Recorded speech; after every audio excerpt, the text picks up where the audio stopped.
Welcome in to another episode. Well, the second episode of Down South Ball Talk with LT, man. I am your host, LT. Oh, Lord. Yesterday was our first episode. This is our second one. So, man, thank you to the ones who have watched. Today, I promise you I have a better camera. Hopefully, it's a better microphone. I broke my stand here. I have my stand over here. That's why I'm holding this. So, yeah, man, thank y'all so much. Let me move this other stand that I have in the way as well. But, yes. Thank y'all so much for the support. But before we get started, please hit that like button, subscribe button, and please comment on the video if you do. Shall please. Also, we have all of our socials here. All of them are down here. Please follow Down South Ball Talk on all social medias except for X. It is Down South BT. All right, let's get into it, man. Last night was the draft. I watched that whole first round. It was interesting, I'll say that. But we're just going to focus on the two AFC South teams that, were in the draft last night. The Titans picked at number 4, and they also moved up to 31 to also have a second draft pick. But let's speak about the first draft pick at number 4. They went with Carnell Tate, wide receiver out of Ohio State University. Now, for a lot of people, they thought this was a little too rich for Carnell to go at 4, but for me, it is exactly, and I mean exactly, what they need for Cameron Ward. You get a wide receiver with probably the best hands in the draft, hands down, as a wide receiver. A lot of people are saying that he's a little slow with the 4.5 pace. But with that being said, doing the 4.5, I think he's going to be a possession receiver. I look at him like a DeAndre Hopkins would be, to where you're just a possession receiver. Mike Evans as well, to where you throw that thing up, he's coming down with those 50-50 balls. Is really a 80-20 ball, because again, those hands and the way he can jump out the gym or off the field, I must say, he will be a good addition to that wide receiver room for the Titans. Looking back at his let's see, where we got Cardinals. So last year he had 875 receiving yards with 9 touchdowns. He actually had 16 rushing yards with 1 attempt, but we won't go about that. And a lot of people are saying, how can he be a number 1 receiver when he wasn't the number 1 receiver, or number 1 receiver in the NFL when he was not the number 1 receiver on his college team? What I say to that is, he had a superstar on the other side with Jeremiah Smith. And with that comes, yes, you're going to get some, some one-on-ones and things of that nature. However, if you look at Tate's tape, it jumps off you. It jumps off the screen. He is catching almost everything. And I believe he did not have one drop last year. Not one. 0 drops. So you'll take that all day with a good wide receiver. It's just, unfortunately, they were picking at 4, and I think that they really wanted Jeremiah Love. However, he wasn't there to take, so they went with Carnell Tate. And I think it is a good weapon for Cameron Ward. However, right now, the wide receiver room, it isn't crowded. If you ask me, it isn't crowded. I like this wide receiver room. You have Calvin Ridley coming off of injury. You have Wan'Dale Robinson, who you signed in free agency. You also have your 4th round picks that you picked last year in Alec Ironmaner and DK, who was a Pro Bowler last year in the return game. And then you also have Oliver there, and also Xavier Restrepo in the room. You add Carnell Tate to that, I like it. I like it for Cameron. He also has a good tight end as well, but we're just talking about wide receivers right now, and I think that was a really good pick for them at 4. Now let's go to the next one. They did trade up with the Bills to come up and get Kendrick Falk out of Auburn, or edge out of Auburn. I like it. Now, he is a young man. He is 20 years old. He is raw. He has a lot of upside, though. I will say, with Robert Saleh, he will get this young man going. He will get coached up, and I believe that they will get the defensive line coach for the Tennessee Titans is White. Hold on, I don't want to mispronounce his name. Hold on, let's see. But yes, D-line coach Titans. I'm sorry, I thought I had this up already. His name, White Cotton. That's what I thought. I knew it was with a W, but yes, Coach White Cotton would definitely get them boys playing, and I'm excited about Kendrick Falk coming to the Titans. His stats last year, overall, He finished his career with 109 tackles, 19 and a half tackles for loss, 10 sacks in 37 games for Auburn. I mean, last year, his junior year, he was the captain, recording 29 tackles, 5 for loss, 2 sacks in 12 games, earning all SEC honors. I like this pick. I understand it's a project. He's 20 years old, and you have to coach him up. But I believe in Robert Saleh's coaching. I believe. Now, this line, now you add him with Jeffrey Simmons, with Franklin Myers. Frank, is it? Yeah, it's Frank. Oh Lord, I'm saying this wrong. Let me get my stuff together. I want to keep saying Franklin Myers. That's what I knew it was Myers. I'm sorry. I just didn't want to butcher it. But yes, with Franklin Myers, and then you also add Oladejo Femi on that line. I like it. I like it, man. I mean, that front four. I mean, they're going to be constantly rotating, and with Robert Saleh, that's how he does his defenses. He constantly rotates. So with that being said, I like that pick. I like Keldrick Falk, and I honestly thought they were going to go for Jacob Rodriguez in the second round and get a linebacker, because I do agree the Titans do need to get a linebacker. However, I think with their next pick at 69, they go offensive line, unless it is best player available, and it's you have someone there that you just have to take, because again it's the best player available. But I do think that they are trying to go offensive line, interior offensive line to be exact, either a new guard, right guard, or a center, because they desperately need a new center for sure. But yes, overall, what do I give the Titans draft picks as far as grading wise? I'll give it a solid B.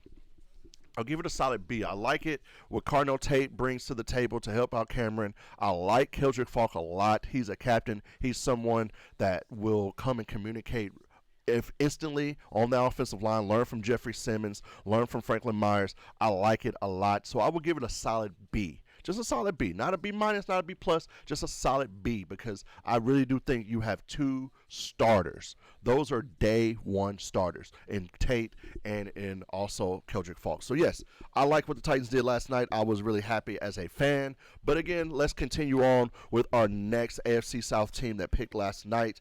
It was the Houston Texans at 26. They used their first round pick on Keelan Rutledge, guard out of Georgia Tech. I had him on my radar for them. I won't lie. I had him on my radar for them, but not in the first round. I thought Rutledge would be there probably late second, maybe even third round. However, if you identify someone and you love them, you go pick them and you coach them up. And I believe this is exactly what D'Amico Ryans did with this pick, and the GM of the Texans did with this pick. Rutledge, he's a monster. If you look at his tape, after looking at his stuff yesterday a little bit more, you can tell he is a monster. However, I think they will move him to center. I think he will start out at guard, and I think he will move to center, if you ask me, because they need a center as well. And he also talked about on his interview yesterday with the team how he did take reps at center, and at the Senior Bowl he was taking reps at center, and that's what really caught the eye of a lot of evaluators in the NFL, was him doing those things at center. So I really do think that he will be a starter day one at center for the Houston Texans. Let's look at his stats from last. Well, let's just some little fun facts on him. He was a two-time All ACC selection, 2024 and 2025. Played in 48 games, including 43 starts at Middle Tennessee before transferring to Georgia Tech. In 2025, he led Georgia Tech offensive line in 21st nationally ranked rushing yards per game. Ooh, that's pretty good. He's a run stopper. He will, I mean, not stopper, I'm sorry. He will protect that run and protect the quarterback for sure. In his four-year career, he recorded 3,019 offensive snaps. He became the first Georgia Tech player since Pro Bowl Hall of Fame Calvin Johnson to be named first-team All-American in consecutive years. He got it. I mean, it is a good pick. I will admit that. It is a good pick. I like the pick, completely like the pick. However, a little rich, but again, what is it, 26? So that's cool. I mean, at 26, it's okay. And I think they just identified someone that they really thought would come in and help them immediately. So I'm with that. I'm all for it for the Texans. What do I give their grade as? Whew, I'm going to go C. I really will say, I want to say C minus, but I won't give a minus, because after watching this tape and everything from yesterday after the draft, Okay, I see it. I see what they mean. Well, okay, he might not be in their second round. Let's just go ahead and get him in the first. I understand it. And it's a position of need for the Texans. So, yes, I like the pick. I will give it a C for sure. Let's go ahead and focus on the two AFC South teams that did not pick last night, the Jacksonville Jaguars and Indianapolis Colts. Let's go with the Jacksonville Jaguars. Today they pick, let's see, at 56, second round pick, 56. A lot of people maybe thought they might want to move up into the first round and do something at the bottom. But I didn't think they would move up or do anything after what they, gave up for Travis Hunter last year. I think they were going to stick right at 56. The guy that I thought that they would get, Lee Hunter, is still there on the board. I really do think that they go get Lee Hunter, D tackle out of Texas Tech. I really do think that's still in play for him to be a Jacksonville Jaguar. Oh Lord, see my phone. See, I got to set my stuff on silent again. Hey, second episode, second recording. We will get this right, I promise. But yes, I do think the Jaguars still go with a D tackle and go defense. Now, again, if best player available is on the board and it isn't D tackle and or edge, I think they go best player available. I mean, it is what it is. But I think they have identified defense in this draft for sure. A lot of people are like, why would they go get another cornerback? I mean, maybe. Maybe you go get another cornerback. I understand you have two solid cornerbacks there, but maybe you do. Maybe you build up with depth for there. But I do think in rounds 1 and 2, personally, you are trying to go get starters for your team, not depth. So with that being said, I still think they go grab Lee Hunter out of Texas Tech D tackle. All right, let's move on. Let's move on. Let's move on. We're moving right along, man. We're moving right along. Let's talk about the Indianapolis Colts here. They are still set to pick 47 in the second round. Me personally, I still think they go edge. I still think that they need a defensive playmaker, a defensive starter, and I think that they still go get R. Mason Thomas out of Texas Tech. Now, and I mean, I'm sorry. I'm still saying out of Oklahoma. I'm so sorry. Out of Oklahoma. So yes, I do think they go get R. Mason Thomas out of Oklahoma and solidify that edge right there. And again, when you're picking in the first and second rounds, to me, you need to get starters. These are people you're bringing in to be starters day one. I don't care. That's just the land of the lay nowadays in the NFL. If you are a pick one, in the rounds 1 to 2, you are a starter day one, most likely. So with that being said, I do think R. Mason comes in and he will be a starter on that line day one, day uno. So yes, tonight the draft will continue, man. You have rounds 2 and 3 tonight. It should be good. I won't be paying attention too much to it. Again, it's one of those things to where you have in the background. I'll be paying attention, especially when the Jags and Colts pick, and especially in the third round when the Titans pick as well. I will definitely be paying attention to that. But yes, I believe it was a pretty good draft for the AFC South last night. They got really good positions. I'll just go throw this one nugget out there. A lot of people, especially nationally, are saying that the Rams did bad by picking Ty Simpson. I think that was a perfect pick. Excuse me. Hear me out. The best time to get a quarterback is when you don't need a quarterback. And when is the next time you think the Rams will be picking that high to actually grab a quarterback? I don't think so for a while. They have a really good team. They still have the reigning MVP in Matthew Stafford. They have Puka. Well, who knows with his situation, but they still have Puka. They still have Devontae Adams. They still have a pretty decent damn defense, especially that defensive line. Oh, I'm so sorry. I said damn. Ooh. We're trying not to say any cuss words on this show whatsoever, even though I know a lot of people don't think damn is a cuss word. But yes, I do think that they have a pretty good defense over there in the Rams. So I think this right here is to let him sit behind Matthew for at least 2 years. I think Matthew at least has 2 more years in him for sure. So let him sit behind Matt, and I didn't believe that he's going to, sit behind Stetson Bennett. Come on now. Now, it ain't about Stetson Bennett's his physical. I think it's mental and the things off the field with Stetson Bennett. So with that being said, I do think Ty Simpson will come in, win that backup shot or job over Stetson Bennett and Jimmy G. They still have Jimmy G. They still have him on the roster. So I believe Ty Simpson comes in, he beats out both of those, and will be the backup quarterback. The worst pick of the draft last night that I thought was probably the worst pick, and I just didn't understand, and I'll be honest, was the Steelers. I get it. I understand that you did not get the wide receiver that you want to get because Howie Roseman came up with the Philadelphia Eagles and took the wide receiver that you were going to get the pick before you. But man, getting the project offensive lineman who's literally just started playing football in junior college. Whew, that's a hard dice to, roll there, buddy. I mean, that's just for me. Now, maybe they see something in him and maybe they see that they can coach him up and do some things, but I think that was probably the worst pick of the draft last night in the first round to me. I could be wrong. I could be completely wrong. He could be a stud. He could turn out to be a stud. But to me, I think that was just oh my gosh, they didn't know what to do after they thought that they were going to get Lemon, and that just didn't happen. So, yes, that was probably the worst pick to me, my pick last night. I just didn't understand that for sure. I mean, you could go and say Rutledge with the Texans, but after you see the tape and you understand that he was probably going to be a second-round pick anyway, and this was at 26, I kind of can't go there with them. But, yes, definitely the Steelers, I don't know what they were doing for sure. But, yes, tonight, second round, third round continues, man. It should be a good night, man. All AFC South teams are picking except for the Titans in the second round. So it should be a good night for the AFC South. I cannot wait to see it. And you know me, I will have an update. I will do a recording. And also, hopefully we could do a live stream soon. I just want to do these recordings to get these out here to try to get some eyes on the channel. Again, thank you so much for watching. If you can, please. Oh, wait, hold on. I did not speak about the playoffs in the NBA. Holy guacamole. We do have Southwestern Division teams in the playoffs still. We'll speak about that just for 1 second then.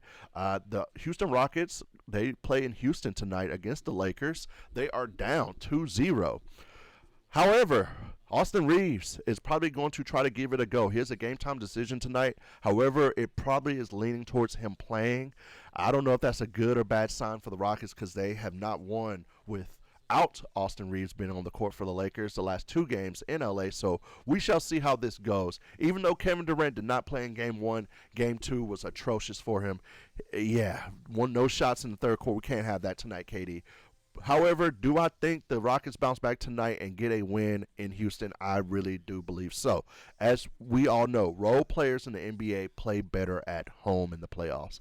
I think Torrey Eason will not hitting those shots like how he was. Reece Shepard will be better shooting at home. I believe KD will not have a second half like how he had last game. It will be a pretty good game, but I think the Houston Rockets pull it out tonight. The Spurs, they play tomorrow, I believe. Victor Wembanyama, it is still up in the air if he is going to play because he is in concussion protocol still.